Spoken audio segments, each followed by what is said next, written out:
Hello जी, तो लो आज start करते हैं जर्नी टू लव का एपिसोड नंबर 2। तो एपिसोड 2 की स्टार्टिंग में हम देखते हैं जिस जगह पे उन लोगों ने आग लगाई होती है, मतलब क्या नाम था उसका, जाओ जी ने जहाँ पे आग लगाई होती है वहाँ पे बहुत सारे लोग इकट्ठा हुए होते हैं और आपस में बात कर रहे होते हैं कि ऐसा लगता है कि जो यहाँ के सम्राट हैं वो हार गए बुरी तरीके से और एन के दुश्मनों ने, एन के लोगों ने उन्हें किडनैप कर लिया, वू के राजा को।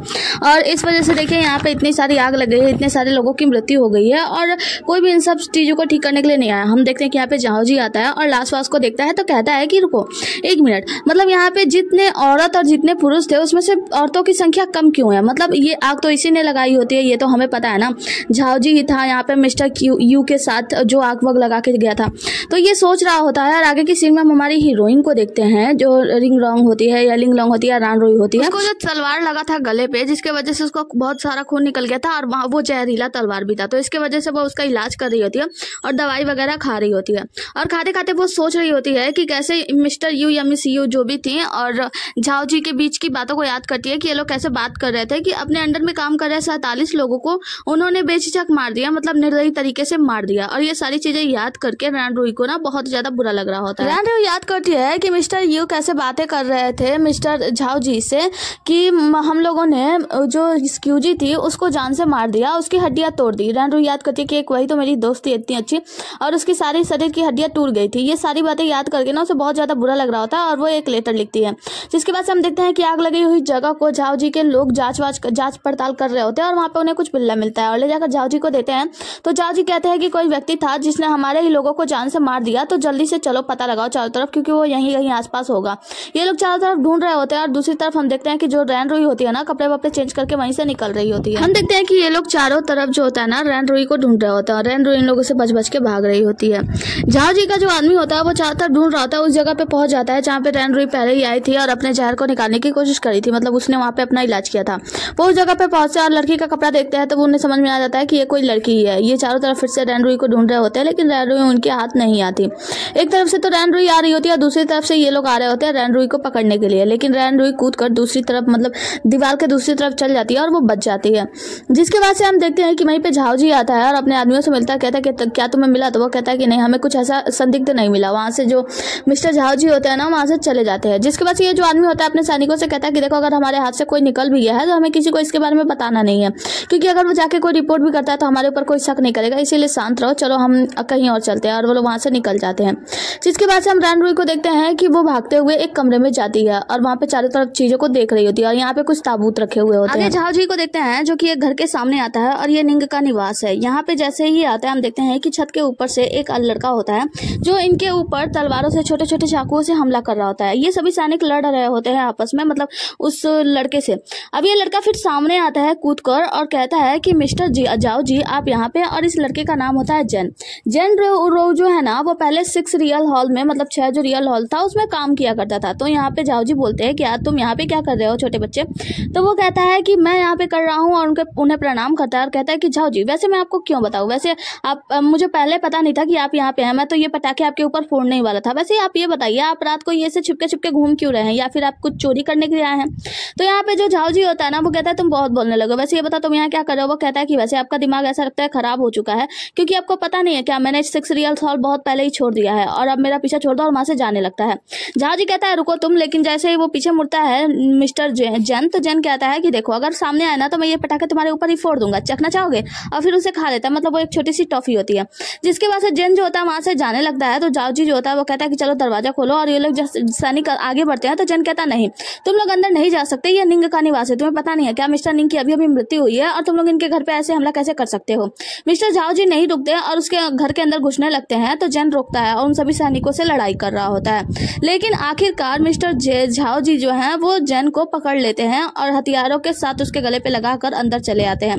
जहाँ पे हम देखते हैं कि मिस्टर जेन जो होता है वो चिल्ला रहा होता है कि तुम लोग बॉस के कमरे में ऐसे कैसे आ सकते हो, तुम्हें पता है ना बॉस की मृत्यु हो गई है, उनकी लाश रखी हुई है, तुम लोग अंदर नहीं जा सकते। लेकिन झाओ जी रुकता नहीं और अंदर कमरे में चला जाता है। हम देखते हैं कि जो 2 ताबूत रखी होती है उसके एक ताबूत में हमारी हीरोइन यानी रैन रुई जो होती है ना वही लेटी होती है और वो डर रही होती है कि कहीं ऐसा ना हो कि झाओ जी मुझे ढूंढ ले। झाओ जी रुकता नहीं है और वो ताबूत के पास जाता है, ढक्कन हटा के देखने वाला होता है। जेन कहता है कि तुम क्या पागल हो गए हो, निंग की पहले ही मौत हो चुकी है, उसके लाश वास को, मतलब उसकी अवशेष लेकर आए गए हैं, कम से कम उसको तो मतलब ऐसे मत करो, उसका तो कम से कम इज्जत करो, उसकी इज्जत मत उतारो, प्लीज ऐसे छोड़ दो। वो कहता है कि पागल हो गए हो क्या, वो नहीं मरा है। और कहता है कि निंग जल्दी बाहर आ जाओ, 3 तक गिनता, अगर तुम बाहर नहीं आते हो तो मैं तुम्हारे इस घर को आग लगा दूंगा। जिसकी वजह से वो 3 तक गिनता है, लेकिन मिस्टर निंग जो होता है वो सामने नहीं आते हैं। तो यहाँ पे जो मिस्टर झोजी होता है वो क्या करता है, पर्दे पे मोमबत्ती को गिरा देता है, इससे आग लग जाती है। हमारी हीरोइन अंदर परेशान हो रही होती है। यहाँ पे जो जैन होता है वो कहता है रुको, तुम क्या पागल हो, ऐसे मत करो, उसका एकमात्र यही तो घर है और उसका अंतिम संस्कार तो सही से हो जाने दो, प्लीज उसकी बेइज्जती मत करो, उसकी लाश की बेइज्जती मत करो। जिसकी वजह से झोजी कहता है कि ठीक है, फिर मैं 3 तक गिनता, अगर तुम सामने नहीं आओगे तो मैं जैन की हड्डियां तोड़ दूंगा। और उसकी हड्डियां तोड़ने ही जाता है, 3 तक गिनता है, लेकिन इसके पहले ही मिस्टर निंग आ जाते हैं और जैन को लेकर बाहर चले जाते हैं, जहाँ पे सभी सैनिक बाहर खड़े होते हैं। जैन कहते तो उन्हें जिंदा देखकर बहुत ही ज्यादा खुश होता है, कहता है कि मालिक आप जीवित हो, मैं बहुत ज्यादा खुश हूँ आपको देखकर। जिसके वजह से झोजी बताता है कि तुम्हें पता है कुछ दिन पहले तुम एक दुकान पे तिल की पेस्ट्री खरीदने गए थे, तभी मुझे पता चल गया था कि वो तुम ही हो। वो कहता है कि माफ करना जैन, मैं अपनी आदतों से बाज नहीं आया, अगर मैं पेस्ट्री खरीदने ना जाता तो शायद पकड़ा ना जाता। जिसके बाद से जो मिस्टर झोजी होते हैं ना, वो अपने सैनिकों से कहकर उसके ऊपर हमला करने के लिए कहते हैं, लेकिन सैनिक आगे नहीं बढ़ रहे होते, क्योंकि जो निंग होता है वो उन लोगों के साथ ही पहले काम किया करता था। जिसके वजह से निंग आगे बढ़ता है और यहाँ पे झोजी को मारने ही वाला होता है। तो झोजी कहता है कि क्या तुम्हारे साथ जो 8-9 लोग थे उन सभी की मृत्यु हो गई, क्या तुम उनके बारे में जानना नहीं चाहते? अगर उनके बारे में जानना चाहते तो मेरे पीछे आ जाओ, आखिरकार वो सब भी तो तुम्हारे दोस्त थे। तो वो फिर शांत हो जाता है, जिसकी वजह से वो अंदर जाता है कमरे में और जहाँ पे ताबूत वगैरह रखा होता है वहाँ का जो सामान टेढ़ा मेढ़ा हुआ होता है उसको सीधा करता है, प्रणाम करता है और झोजू से जाके बातें करता है। झोजी कहता है कि मिस्टर निंग बैठ जाओ और वो उसके पास बैठ जाता है। मिस्टर निंग कहता है कि ठीक है बताओ मेरे जो लोग थे वो बाकी लोग कहाँ हैं? तो यहाँ पे झोजी कहता है अभी नहीं, पहले आराम से बैठो, तो चाय तो पियो मेरे साथ, और उसके साथ चेस करने को बोलता है, लेकिन चेस भी नहीं करता, मतलब उसकी बेइज्जती कर रहा होता है एक तरीके से। और मिस्टर निंग से कहता है तुमको पता है ना कि मैं 6 रियल हॉल का प्रमुख हूँ और तुम बस एक मामूली से एम्प्लॉय हो और तुम्हारे पास बस थोड़ी सी सेना है, तो इतना ज्यादा बनने की कोशिश मत करो, मैं तुम्हें तुम्हारी जगह दिखा रहा हूँ। और ये कह के उसके मुंह पे ही चाय फेंक देता है। यहाँ पे जो निंग होता है वो उसकी किसी भी बात का बुरा नहीं मानता, मुस्कुराता है, कहता है कि हाँ ठीक है मैं समझ रहा हूँ कि मैं कुछ भी नहीं हूँ तुम्हारे सामने। झोजी कहता है कि ठीक है मैं तुम्हारे लोगों के बारे में बता दूंगा कि लेकिन मेरी एक शर्त है, मैं चाहता हूँ कि तुम ली जोंगनान यानी जो मेरे मामा चाचा जो भी हैं मंत्री जी, उनका तुम बात मानो, वो जो कहते हैं अगर तुम वो कर देते हो तो मैं तुम्हारी बात मानने के लिए तैयार हो जाऊंगा और मैं तुम्हारे लोगों का पता तुम्हें दे दूंगा। तो यहाँ पे निंग जो होता है वो कहता है कि ठीक है बताओ मुझे क्या करना होगा। जो झोजी होता है वो बताता है कि तुम्हें तो अच्छी तरीके से पता है ना कि जो वू के राजा हैं उनको एन के राजा ने किडनैप कर लिया है, तो तुम्हें जाके उस राजा को छुड़ा कर लाना है। और ये मेरे चाचा यानी जो भी हैं मंत्री ली, उनकी ये चाहत है कि आप जाके उन्हें बचा के लाओ। तो वो कहता है कि ठीक है अगर ऐसी बात है तो मैं जाऊंगा, लेकिन पहले ये बता दो कि मेरे लोग कहाँ हैं, मैं उनके साथ ही तो जाऊंगा ना। तो मिस्टर झा जो होता है वो झोजी जो होता है वो कहता है कि देखो तुम मेरे साथ ऐसे ट्रिक ना खेलो, मुझे पता है कि मैं तुम्हारे लोगों के बारे में बता दूंगा तो तुम नहीं जाओगे। तो वो कहता है कि ठीक है अगर ऐसी बात है तो तुम यहाँ से जा सकते हो, मुझे तुम्हारी कोई बात नहीं सुननी है। और वो जाके वहाँ पे जो लाश वाश पड़ी होती है वहाँ पे अगरबत्ती वगैरह जलाने लगता है। तो जो झोजी होता है वो कहता है कि ठीक है तुम नहीं मानोगे ना तो मैं तुम्हें बता देता हूँ। दरअसल वो लोग राजा को बचाने के लिए गए थे, लेकिन वहाँ पे कुछ आदमी राजा एन के वजह से मारे गए और तुम्हारे जो कुछ साथी हैं वो राजा वू के साथ ही किडनैप कर लिए गए हैं। तो तुम्हें जाके राजा वू को बचाना है और साथ में तुम अपने उन लोगों को भी बचा सकते हो। तो यहाँ पे जो हमारा हीरो होता है निंग, वो कहता है कि इसकी कोई जरूरत नहीं है, वैसे भी अब मैं उन लोगों का कोई नेता नहीं हूँ, तो वो लोग अपनी जान बचाए या ना बचाए मुझसे उससे कोई लेना देना नहीं है, मैं कोई राजा को बचाने के लिए नहीं जा रहा हूँ। तो यहाँ पे जो झोजी होता है वो कहता है कि क्या तुम मेरी बात टालने से इनकार करो, तुम्हें पता नहीं है मैं तुम्हारे साथ क्या कर सकता हूँ, क्योंकि मैं 6 रियल हॉल का प्रमुख हूँ और तुम मेरे सामने कुछ भी नहीं हो। निंग कहता है कि क्या तुम कुछ नियम भूल गए हो, नियम नंबर 9, नियम नंबर 13, नियम नंबर 11, ऐसा लगता है कि तुम भूल गए हो, तुम्हें याद दिलाना पड़ेगा। जिसके बाद से वो जिस अगरबत्ती वगैरह से जला वाला रहता है उसी से उसको खोप देता है, मतलब उसके गले में खोप के उसको जान से मार देता है मिस्टर झो को। मिस्टर झो के मारने के बाद वो सामने आता है सैनिकों के पास और कहता है कि नियम 9 के अनुसार जो हमारा 6 रियल हॉल है उसमें कोई भी व्यक्ति अगर अपने अंडर में काम कर रहे लोगों को परेशान करता है तो उन्हें मृत्यु की सजा दी जाएगी। जिसके बाद अपने लोगों से कहता है कि ये मेरे मास्टर थे जिन्होंने चाहा था कि मैं उनके लाश को दफनाऊं, और क्योंकि मुझे लड़ाई में भेज दिया गया था इसीलिए इस दफनाने में मुझे बहुत ज्यादा देरी हो गई, लेकिन मैं आज इनके आत्मा के शांति के लिए प्रार्थना करता हूँ। और वहाँ पे झुक के प्रार्थना करने लगता है। जिसके बाद वहाँ पे जितने भी सैनिक होते हैं, जैन होता है, ये सभी लोग झुक के उनके मास्टर की आत्मा की शांति के लिए प्रार्थना करते हैं और कहते हैं कि मास्टर अब आप सुखी जीवन अपना मतलब यहाँ से जाकर जिए और आपकी आत्मा को शांति मिले। प्रणाम करने के बाद वो अपने सैनिकों से बताता है कि झोजी ने बहुत सारे बुरे कर्म किए हैं, इसकी वजह से हमारे गुट के बहुत सारे लोग जेल में कैद हैं और कुछ लोग तो मारे भी जा चुके हैं। तो क्या उल्लंघन किया गया है मैंने इसे जान से मार के, क्योंकि आर्टिकल 13 के अनुसार हमें ये बताया गया था कि हमारे 6 रियल हॉल में कोई भी ऐसा व्यक्ति जो बाहरी व्यक्ति की मदद करता है और 6 रियल वालों के अंदर के लोगों को धोखा देता है तो उसे जान से मार देना चाहिए। और ये सब नियमों को, कायदे कानून को ताक पे रखते हुए मैंने इसे जान से मार दिया है। और उन सैनिकों से कहता है कि भाइयों, अगर आप लोग चाहते हो कि आप लोग जानते हो अच्छे से कि मैं आपका अच्छा गार्ड रहा हूँ, अगर आप लोग मुझ पर थोड़ा सा भी विश्वास करते हो तो एक काम करना, बाहर किसी को भी मत बताना कि मैं अभी भी जिंदा हूँ। आप मान लो कि मैं एक भूत हूँ और आप लोगों ने मुझे देखा ही नहीं, तो बाहर जाकर किसी को भी मेरे बारे में मत बताना। वो लोग कहते हैं कि महाराज प्लीज आप हमारे पास से ना जाए। निंग, मिस्टर निंग, हम लोग आपको बहुत मानते हैं, हम लोग चाहते हैं कि आप हमारे साथ काम करें। आप अभी भी हम आपसे अभी भी वफादारी से रहेंगे और आप हमारे साथ वफादारी से काम करते हो और आप हमारे साथ मिलकर काम करो, हमारे मालिक बना रहो। मिस्टर निंग कहते हैं कि देखो अब मेरे पास इतनी शक्ति नहीं है कि मैं ये सब काम कर सकूं, तो मैं अब बस एक आसान सी और चैन से जिंदगी जीना चाहता हूँ। मैं चाहता हूँ कि मैं यहाँ से जाऊँ और चैन से जिंदगी जीऊँ, तो प्लीज आप लोग भूल जाना कि मुझे देखा है और यहाँ से आप लोग चले जाइए। इसको लेकर अपने वफादार साथी मतलब झाऊ जी को लेकर और इसे बाहर ले जाकर दफना देना, किसी को मेरे बारे में मत बताना। जिसके बाद से यहाँ पे जो सैनिक होता है वो बताता है कि दरअसल बात यह है कि वार्मिलिन क्षेत्र यानी सबसे जो निचली क्षेत्र है, वार्मिलिन क्षेत्र के कुछ लोग, उन सभी लोगों को मार दिया गया है, लेकिन एक दो कुछ ऐसे सैनिक है जो वहां से भाग चुके हैं। तो हमें ये डर था कि वो शायद यहीं पे घुसपैठी है, तो आप जरा ध्यान दीजिएगा। तो यहाँ पे मिस्टर निंग जो होता है वो कहते हैं कि ठीक है, आपकी सलाह के लिए धन्यवाद। और फिर वो लोग सैनिक जो होते हैं झाऊ जी को उठाकर वहां से लेकर जाने लगते हैं। मिस्टर जंग मिस्टर निंग के सामने आता है, उनसे गुस्सा होता है। वो कहते हैं आपकी हिम्मत कैसे हुई ऐसा करने की, आपने सबको मौत की खबर भिजवा दी और आपको पता मुझे कितना बुरा लगा था। वो कहता है कि हाँ मुझे माफ कर दो, मैं अगली बार से ऐसी गलती नहीं करूंगा। ये गुस्से में जो मिस्टर जैन होते हैं ना उस पे हाथ उठाते हैं और कहता है कि देखो बॉस, मैं तुम्हारा अनुयायी हूँ, मतलब मैं तुम्हारा शिष्य हूँ, तो आगे से मैं हमेशा तुम्हारे साथ रहूंगा। अगर तुम मरते हो ना तो तुम्हारा जो अंतिम संस्कार है वो मैं ही करूंगा और तुम जहाँ जाओगे मैं वही जाऊंगा, ठीक है ना। तो मिस्टर निंग कहते हैं हाँ मैं समझ गया, तुम हमेशा से मेरे साथ रहोगे। जिसके बाद से कहता है मिस्टर जन की ठीक है अब मैं चलता हूँ। मिस्टर निंग कहते हैं ठीक है चलो, और कल हमें अपने मास्टर को दफनाना है, जिसके बाद से मैं ये शहर छोड़कर चला जाऊंगा। अब ये लोग यहाँ से जाते हैं और आवाज थोड़ी सी कम होती है, तो हम देखते हैं कि अंदर से हमारी हीरोइन यानी कि जो रैन रोई होती है वो बाहर निकल रही होती है। यहीं पे मिस्टर निंग होते हैं, मतलब वो गए नहीं होते, उन्हें पता चल गया होता है कि पहले से यहाँ पे कोई है। जिसके बाद से वो वहां पे गिर जाती है दूर जाके, तो उससे पूछते हैं कि तुम वार्मिलिंग क्षेत्र की हो ना, तुम जासूस वही हो ना जिसे मिस्टर झाऊ जी के लोग ढूंढ रहे थे और वो लोग ढूंढ रहे थे। वो कहती है कि नहीं मुझे माफ कर दो, मैं कोई जासूस नहीं हूँ, मैं इसके बारे में कुछ नहीं जानती।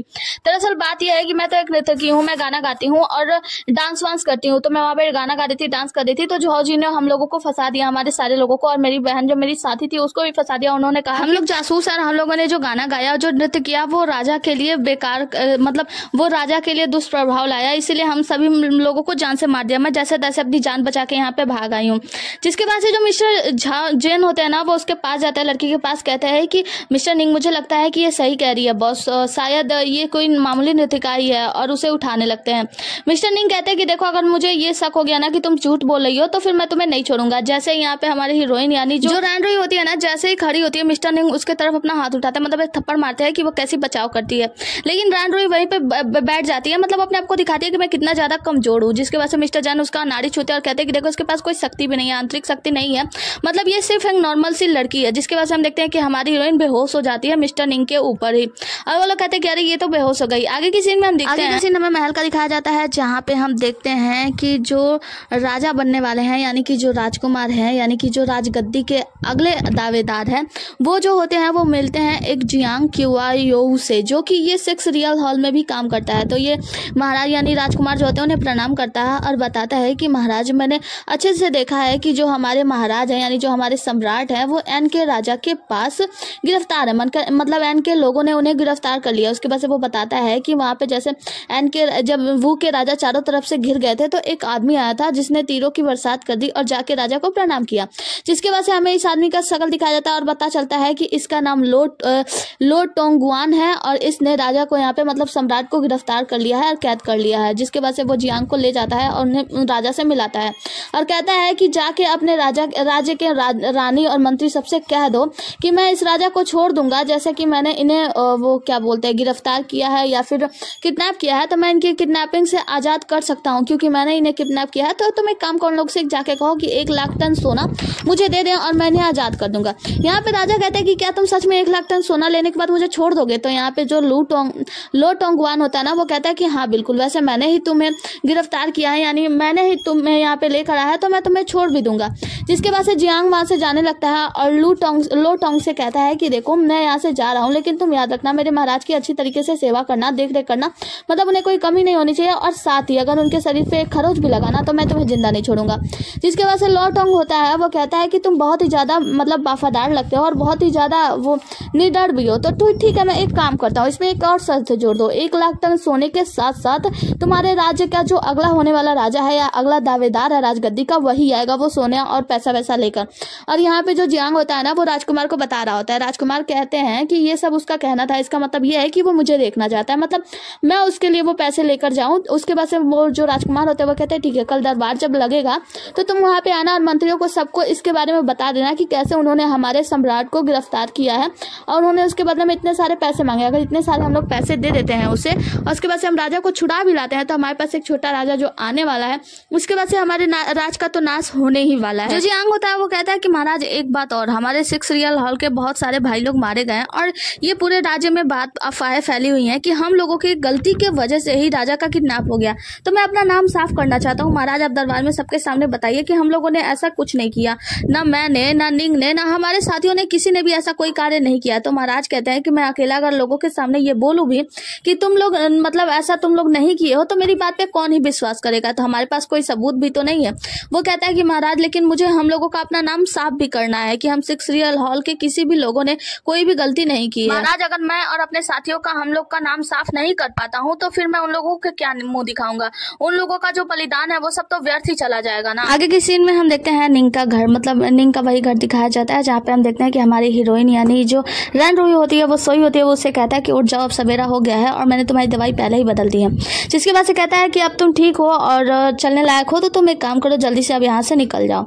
तो हमारी हीरोइन जो होती है रन रुई वो कहती है कि नहीं, मैं यहाँ से नहीं जा रही हूँ, कि मुझे पता है कि अगर मैं यहाँ से बाहर निकलूंगी तो वो लोग मुझे नोच खाएंगे भेड़ियों की तरह और मुझे मार डालेंगे, तो मैं मरना नहीं चाहती।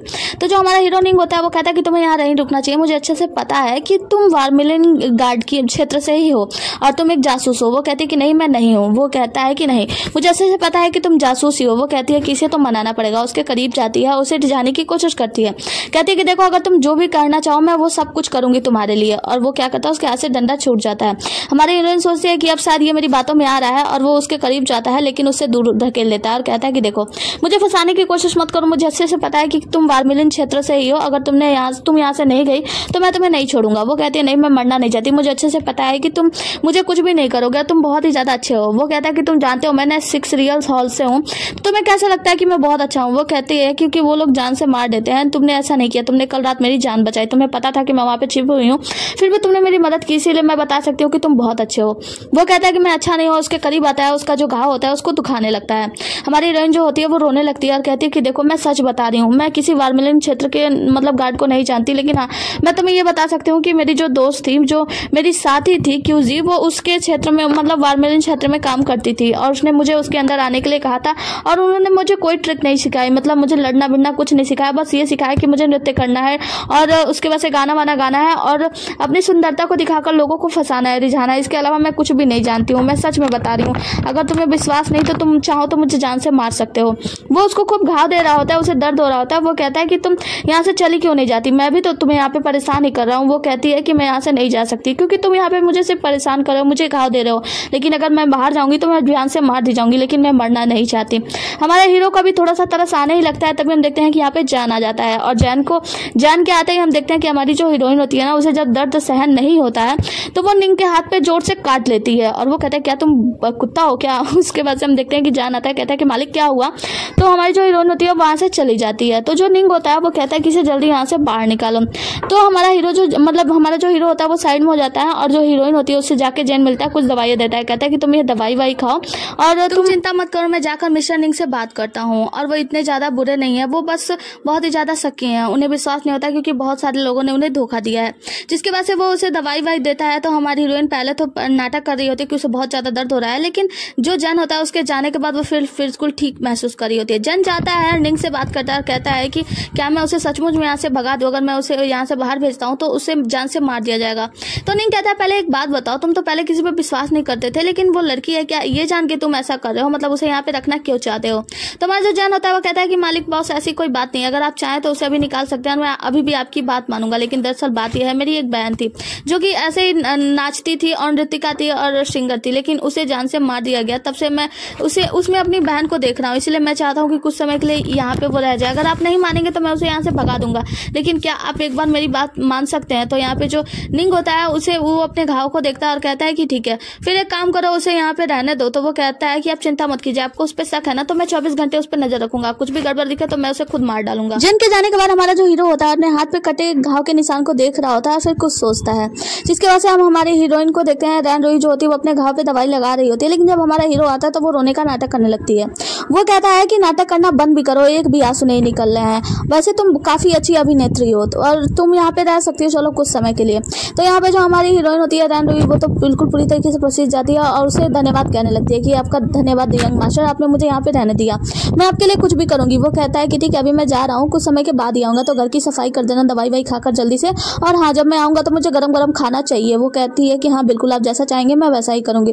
जिसकी वजह से हमारा हीरो कहता है कि चालाकी करने की बिल्कुल भी कोशिश मत करना, और उसे समझाने के बाद वहां से जाने लगता है, चला जाता है। निंग के जाने के बाद जन उसके लिए दवाई लेकर आता है, यानी रैन रुई के लिए। तो वो नाटक करती है कि देखो मुझे कितना ज्यादा चोट लगा है। नहीं, जब हमारा जन देखता है ना तो उसे थोड़ा सा तरस आ रहा होता है, लेकिन बेचारा कर भी क्या सकता है, उसे तो पता ही नहीं है कि ये सब कुछ ये नाटक कर रही है। जो रैन रुई होती है वो आती है, अपना दवाई पीती है और कहती है कि धन्यवाद भाई जैन। आगे की सीन में हमें दरबार का सीन दिखाया जाता है, जहाँ पे सभी मंत्री लोग आपस में बातें कर रहे होते हैं और इस बात का पे चर्चा चल रहा होता है कि जो लो टोंग है उन्होंने न सिर्फ 1 लाख टन सोना मांगा है, बल्कि प्रिंस डेंगयांग को यानी राजकुमार डेंगयांग को भी उन लोगों ने बुलाया है और उनका मनसा बहुत ही ज्यादा अच्छा नहीं है। तो हमें लगता है कि राजकुमार डेंगयांग को नहीं भेजना चाहिए। क्या होगा अगर वो लोग सोना भी रख ले, राजकुमार डेंगयांग को फिर से वहां पे गिरफ्तार कर ले और उसके बाद से हमारे सम्राट को भी ना छोड़े।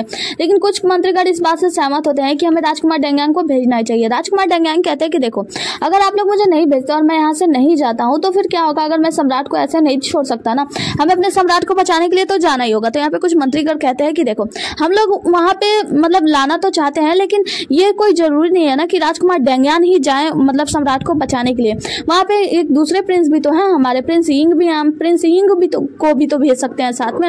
ये सभी बातें अंदर चल रही होती है तो हम देखते हैं कि बाहर एक जो आदमी होता है वो सुन रहा होता है कान लगा के। तभी एक आदमी आता है, उसका हाथ पकड़ के खींच के ले जाता है और उसका बाल खुल जाता है। हमें पता चलता है कि ये लड़की है और इसका नाम है यांग यिंग और ये यहाँ की राजकुमारी है। तो राजकुमारी से जो आदमी बात कर रहा होता है उसका नाम होता है झो किंगयून। तो ये शाही अंगरक्षक है। तो शाही अंगरक्षक राजकुमारी से कहता है कि राजकुमारी आप एक साधारण से व्यक्ति का कपड़ा पहन के यहाँ पे आके दरबार की बातें सुन रही है, आपको पता है ना किसी ने अगर आपको देख लिया तो क्या होगा।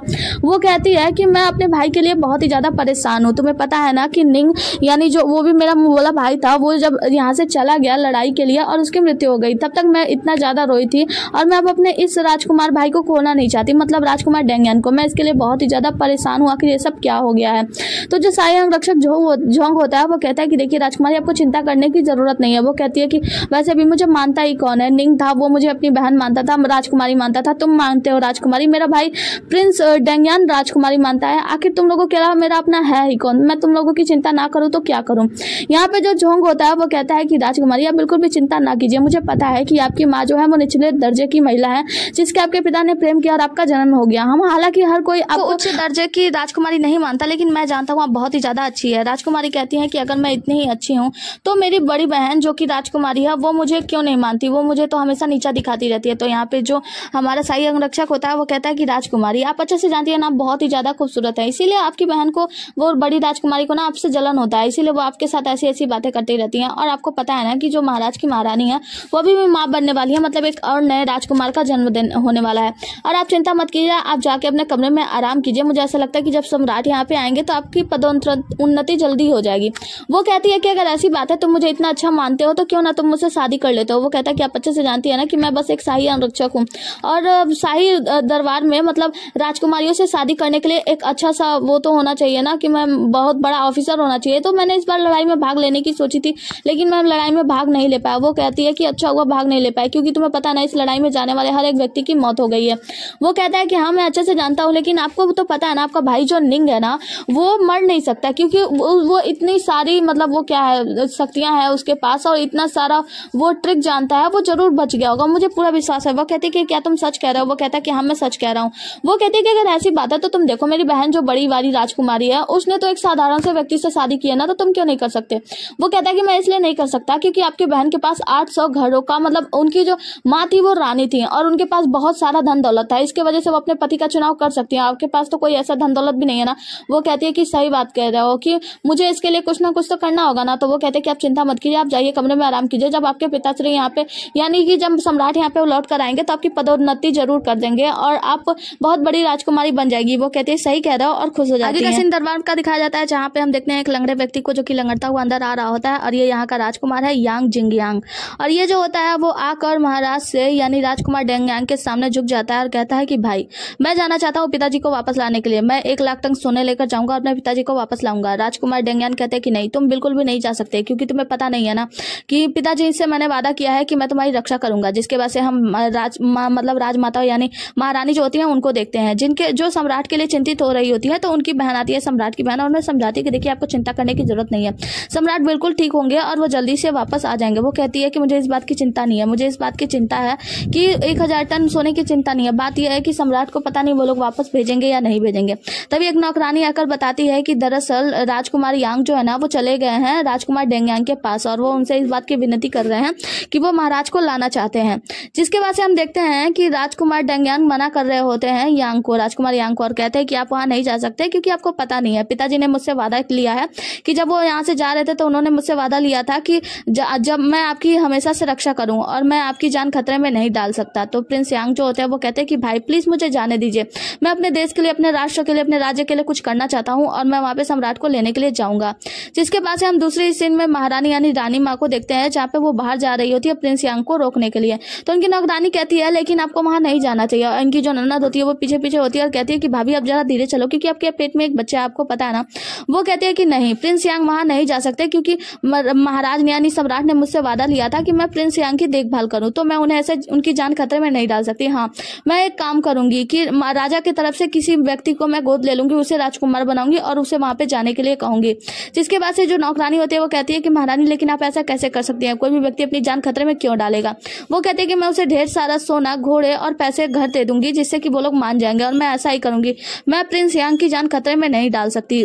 इसी के साथ ये एपिसोड यहीं पे खत्म हो जाता है। मिलते हैं अगले एपिसोड में, तब तक के लिए बने रहिए हमारे साथ। Tata bye bye. एक बात सुनो, ये जो ड्रामा है ना इसमें मुझे थोड़ा सा कंफ्यूजन लग रहा है। मुझे ऐसा लगता है कि जो राजकुमार डेंगयांग और राजकुमार यांग जियांगयांग है ना, ये सभी लोग ना भाई हैं आपस में, और जो सम्राट है ना वो इनके भाई, मतलब वो सम्राट भी ना इनके भाई है, इनके पिता नहीं है। ये चीज मुझे थोड़ा सा कंफ्यूजन है। कंफ्यूजन क्लियर करने के लिए आप लोग एक बार प्लीज इस पार्ट को, सेकंड पार्ट को या फर्स्ट पार्ट को एक बार देख लेना। शायद मुझे ऐसा लगता है कि भाई हैं लेकिन कंफर्म नहीं है, लेकिन कहीं कहीं लगता है कि ये लोग मतलब उनके बेटे हैं। तो एक बार पता करके बताना, मुझे कमेंट करके जरूर बताना। वीडियो देखना पूरा। Okay, tata bye bye, take care.